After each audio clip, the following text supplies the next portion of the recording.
Hello friends, welcome back to our class. तो कैसे हैं आप सब? मैं उम्मीद करती हूँ आप सब अच्छे होंगे और आप सबकी प्रिपरेशन अच्छे से चली रही होगी। तो जो भी स्टूडेंट केवीएस एनवीएस की प्रिपरेशन कर रहे हैं, उन सभी स्टूडेंट के लिए हम प्रीवियस ईयर क्वेश्चन पर डिस्कशन कर रहे थे। उसी सीरीज को कंटिन्यू करते हुए आज की क्लास में भी हम जनरल अवेयरनेस के ही प्रीवियस ईयर क्वेश्चन जो है डिस्कस करेंगे। ये जो क्लास है ये सभी के लिए इंपॉर्टेंट है, चाहे आप टीजीटी की प्रिपरेशन कर रहे हैं, पीआरटी की प्रिपरेशन कर रहे हैं या फिर आप पीजीटी की प्रिपरेशन कर रहे हैं। तो सभी के लिए जो है जनरल अवेयरनेस की क्लास जो है वो इम्पोर्टेंट है। तो क्लास को एंड तक देखिएगा। स्टार्ट करते हैं क्लास को। लेट्स सी, जो सबसे पहला क्वेश्चन है कि which of the following fundamental right, कि इनमें से कौन सा फंडामेंटल राइट जो है is guaranteed only to the citizen of India, जो किसके लिए है? सिर्फ इंडिया के सिटीजन के लिए है बाय द कॉन्स्टिट्यूशन। क्वेश्चन में पूछा है कि निम्नलिखित में से कौन सा मूल अधिकार यानी कि फंडामेंटल राइट संविधान द्वारा, किसके थ्रू? कॉन्स्टिट्यूशन द्वारा केवल भारत के नागरिकों को गारंटी किया गया है। ठीक है, तो जो पहला ऑप्शन है वो है इक्वेलिटी बिफोर लॉ। तो जो इक्वेलिटी बिफोर लॉ है ये कौन से आर्टिकल में आता है? आर्टिकल 14। ठीक है, ये कौन सा आर्टिकल में आता है? आर्टिकल 14। और ये सभी पर्सन के लिए अवेलेबल है, available to all person, available to all person including foreigner, including foreigner. तो ये तो हो गया गलत। दूसरा आता है freedom of speech and expression. तो जो freedom of speech and expression है बेसिकली ये कौन से आर्टिकल में आता है? ये तो इंपॉर्टेंट है, ये आ सकता है, ये आता है आर्टिकल 19 में। किस में आता है? आर्टिकल 19 यानी कि आर्टिकल 19 में। ठीक है, तो इसमें क्या है, बेसिकली सिटीजन के पास क्या होता है?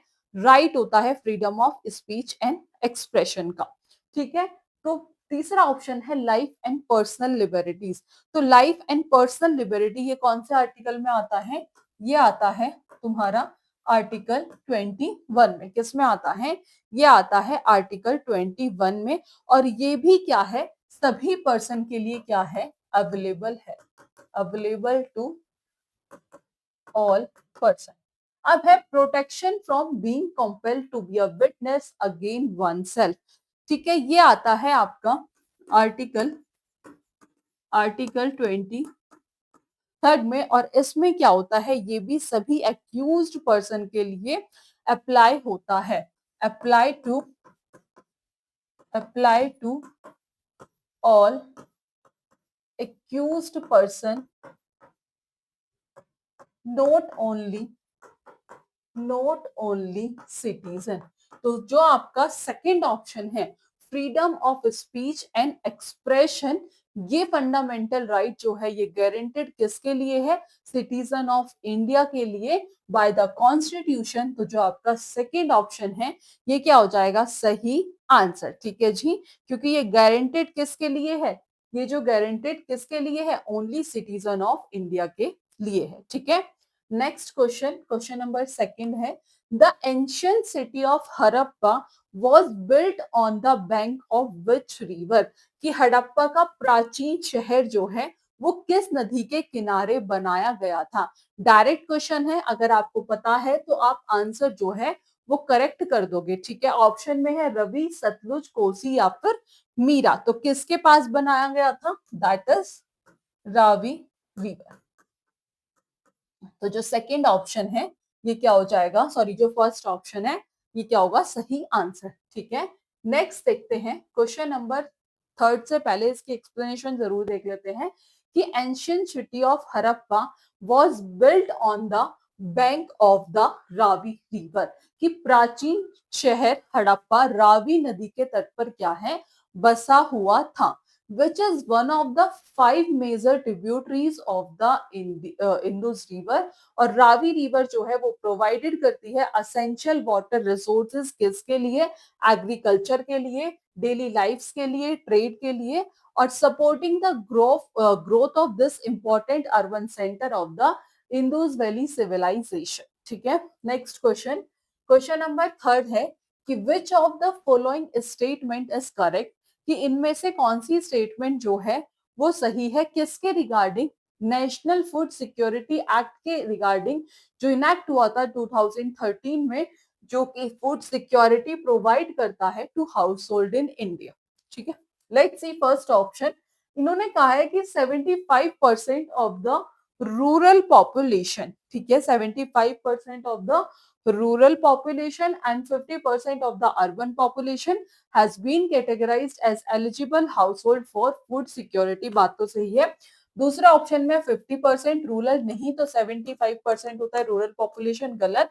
50% ऑफ रूरल नहीं तो ये हो गया जो फर्स्ट ऑप्शन है, that is the correct answer. Next question fourth है, नेक्स्ट से पहले नेशनल फूड सिक्योरिटी एक्ट, ये ध्यान रखिएगा, that is NFSA, national food security act 2020, जिसका एम क्या था कि प्रोवाइड सब्सिडाइज फूड, यानी कि राष्ट्रीय खाद्य सुरक्षा अधिनियम, जिसे हम किस नाम से जानते हैं, NFSA 2013 का जो एम, जो उद्देश्य था कि भारत की एक बड़ी आबादी को सब्सिडी वाले, ठीक है, सब्सिडी वाले फूड ग्रेन उपलब्ध कराना है। ठीक है, as per the act up to, कि एक्ट के according up to 75% of the rural population और 50% of the urban population are covered under the targeted public distribution system, यानी कि इस अधिनियम के अनुसार ग्रामीण आबादी के कितने 75% तक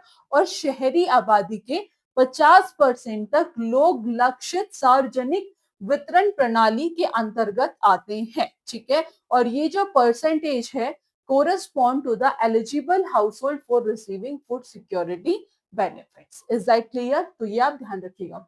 ठीक है, क्वेश्चन नंबर फोर्थ है कि which of the following plant, कि इनमें से कौन सा प्लांट ऐसा है कि जो does not produce it's offspring through asexual reproduction, कि असेक्सुअल रिप्रोडक्शन के थ्रू जो है वो ऑफस्प्रिंग प्रोड्यूस नहीं करता है।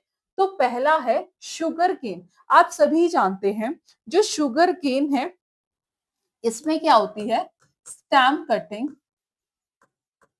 और दैट इज अ, ये भी किसके थ्रू प्रोड्यूस करता है, असेक्सुअल रिप्रोडक्शन के थ्रू। और क्वेश्चन में पूछा कि कौन सा ऐसा है जो असेक्सुअल रिप्रोडक्शन के थ्रू ऑफस्प्रिंग प्रोड्यूस नहीं करता है। पोटैटो, पोटैटो में दैट इज ट्यूबर, ये भी असेक्सुअल रिप्रोडक्शन। बट जो मैंगो है, ठीक है, मैंगो जो है वो कैसे रिप्रोड्यूस करता है, सेक्सुअली, किसके थ्रू, सीड्स के through, reproduce sexually through seeds. और यही क्वेश्चन में पूछा है, यही क्या हो जाएगा आपका सही आंसर। क्लियर है कि जो थर्ड ऑप्शन है that is the correct answer. Next question fifth है, what is the waste chemical excreted by aquatic animal like fish. Question में पूछा है कि वेस्ट केमिकल जो एक्सक्रीट होता है किसके थ्रू, एक्वेटिक एनिमल जैसे कि फिश। तो वो अमोनिया करते हैं, यूरिया करते हैं, यूरिक एसिड करते हैं, या फिर क्रिएटिन करते हैं। तो जो एक्वेटिक एनिमल्स होते हैं वो अमोनिया एक्सक्रीट करते हैं डायरेक्टली इनटू वाटर। ठीक है, एक्वेटिक एनिमल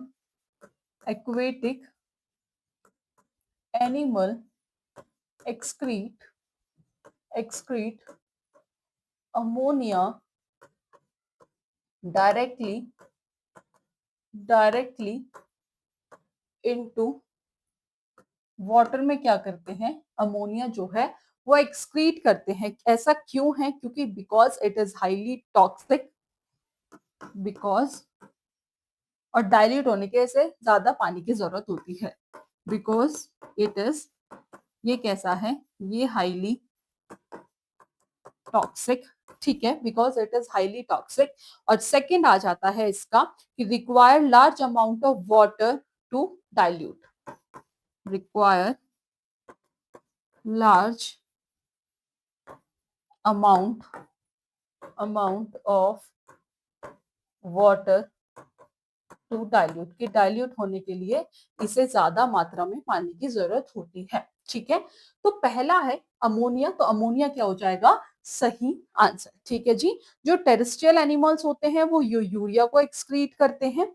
ठीक है, terrestrial animal animal excrete urea, ठीक है जी। और जैसे कि जैसे बर्ड्स हो गए, ठीक है, और क्या बोलते हैं, रेप्टाइल्स हो गए, एक्सक्रीट यूरिक एसिड। और जो फिश होते हैं वो कैसे होते हैं, अमोनोटेलिक, अमोनोटेलिक, क्योंकि ये क्या करते हैं, अमोनिया को एक्सक्रीट करते हैं, एक्सक्रीट अमोनिया, ठीक है, ये इंपॉर्टेंट है, ध्यान रखिएगा। नेक्स्ट क्वेश्चन सिक्स है, असर्जन रीजन। असर्जन जो है कि जो टेम्परेचर होता है हर एक पर्सन का may not be the same, okay. Reason है कि जो नॉर्मल टेम्परेचर जो है वो एवरेज बॉडी टेम्परेचर से क्या होता है, of a large number of healthy person, कि द नॉर्मल टेम्परेचर जो है इज द, वो क्या है, average body temperature of a large number of healthy person. तो असर्जन जो है वो तो सही है कि जो टेम्परेचर होता है हर एक पर्सन का वो मे नॉट बी द सेम, ठीक है। तो इसमें असर्जन तो सही है, रीजन भी सही है कि जो नॉर्मल टेम्परेचर है वो क्या होता है, average body temperature of a large number of healthy person. तो असर्जन भी सही है और रीजन भी सही है, और रीजन जो है वो करेक्ट एक्सप्लेनेशन है असर्जन का। तो let's see both assertion and reason are true and reason explain A, तो यही क्या हो जाएगा, सही आंसर, ठीक है। नेक्स्ट क्वेश्चन है सेवेंथ है, where was the FIFA FIFA 2022 world cup held, की कहाँ हुआ था, ठीक है। तो अर्जेंटीना में, स्पेन में, या फिर कतर में, या फिर ब्राजील में। तो कहाँ हुआ था पहला वर्ल्ड कप जो है वो मिडिल ईस्ट में हुआ था, कहाँ पर, कतार में, ठीक है। कहाँ हुआ था, कतार में। लेट्स सी, अर्जेंटीना नहीं, स्पेन नहीं, कतार जो थर्ड ऑप्शन है ये क्या हो जाएगा आपका सही आंसर। क्वेश्चन नंबर 8 है कि which of the following statement is not correct, इनमें से कौन सी स्टेटमेंट जो है वो सही नहीं है सरस्वती सम्मान अवार्ड के रिगार्डिंग। तो इट इज गिवन एनुअली, ये एनुअली दिया जाता है to an outstanding literary work, जो literary work publish during the past 10 year by an Indian citizen, तो ये तो सही है। It carry a cash prize of 15 lakh, a citation and a plaque, ये भी सही है। Awarded literary work must be publish in Hindi language only, तो ऐसा नहीं है। तो जो सी ऑप्शन है यही क्या हो जाएगा, गलत। तो third option he that is the correct answer, क्योंकि पूछा था कौन सा सही नहीं है, तो जो तीसरा ऑप्शन है that is not the correct answer, ठीक है। तो सरस्वती सम्मान एक प्रेस्टिजियस लिटरेरी अवार्ड है इंडिया में, जो अवॉर्डेड किया जाता है annually to an outstanding literary work, जो लिखा हुआ होता है किसी भी इंडियन लैंग्वेज में, written in any Indian language, और पब्लिश होता है ड्यूरिंग द लास्ट 10 ईयर। समझ आया। It is name after the Hindu goddess of learning Saraswati. Saraswati सम्मान was first instituted in 1991 by the K, ठीक है। Birla foundation is a philanthropic organisation based in India, यहाँ से क्वेश्चन बन सकता है। अवार्ड क्या कैरी करता है, cash prize of ₹15 lakh and a citation, ये भी पूछ सकता है। और अवार्ड इज कंसिडर्ड, किया गया है, one of the most prestigious literary award in India, और हाईली कन्वर्टेड बाय द, किसके थ्रू, by Indian writer, okay. Next question है, who won the award for best actor male in the 53rd international film festival of India 2022, जो कहाँ हुआ था, जो कि गोवा में हुआ था, ठीक है। ऑप्शन में है लैब दियाज नहीं, अनुपम खेर नहीं, चिरंजीवी नहीं, तो दैट इज वहीद महोत्सवी, जो डी और फोर्थ ऑप्शन है ये क्या हो जाएगा सही आंसर। तो 53rd international film festival of India कहाँ हुआ था, गोवा में हुआ था। सबसे पहले जो हुआ था ये 1952 में हुआ था। ये विनर लिस्ट है, ये एक बार आप रीड आउट कर लीजिएगा, ठीक है। मूव करते हैं नेक्स्ट क्वेश्चन पर। क्वेश्चन नंबर 10 है कि when was national milk day celebrated in India, कि कब नेशनल मिल्क डे जो है इंडिया में सेलिब्रेट किया जाता है। 1 नवंबर को, 15 नवंबर को, 20 नवंबर को, या फिर 26 नवंबर को। तो कब किया जाता है, 26 नवंबर 2022 को, ठीक है। तो हर एक साल नेशनल मिल्क डे जो है वो सेलिब्रेट किया जाता है 26 नवंबर को सारे इंडिया में। लार्जेस्ट मिल्क प्रोड्यूसिंग कंट्री जो है वो इस डे को सेलिब्रेट करती है to demonstrate the importance of milk in everyone life. और ये सेलिब्रेट किया जाता है to the commemorate the birthday of the father of India, White Revolution, और doctor Verghese Kurien also nickname milkman of India. ठीक है, तो वर्ल्ड मिल्क डे ऑब्जर्व किया था ऑन 1 जून हर एक साल बाय द यूनाइटेड नेशन। और जो थीम होती है वर्ल्ड मिल्क डे की, उस दिन क्या करना होता है, दूध मिल्क पीना होता है, आज के दिन भी और हर दिन। फर्स्ट नेशनल मिल्क डे जो सेलिब्रेट होता है वो 26 नवंबर 2014 को हुआ था, जहां पर various milk producer from 22 state यानी कि 22 स्टेट के जो मिल्क प्रोड्यूसर थे उन्होंने पार्टिसिपेट किया था। तो ये थे जनरल अवेयरनेस के क्वेश्चंस। तो आई होप क्लास पसंद आई होगी। फर्दर ऐसी क्लास के लिए चैनल के साथ जुड़े रहिएगा। आज की क्लास में इतना ही, मिलेंगे नेक्स्ट क्लास में नेक्स्ट टॉपिक के साथ। So thank you for watching this class.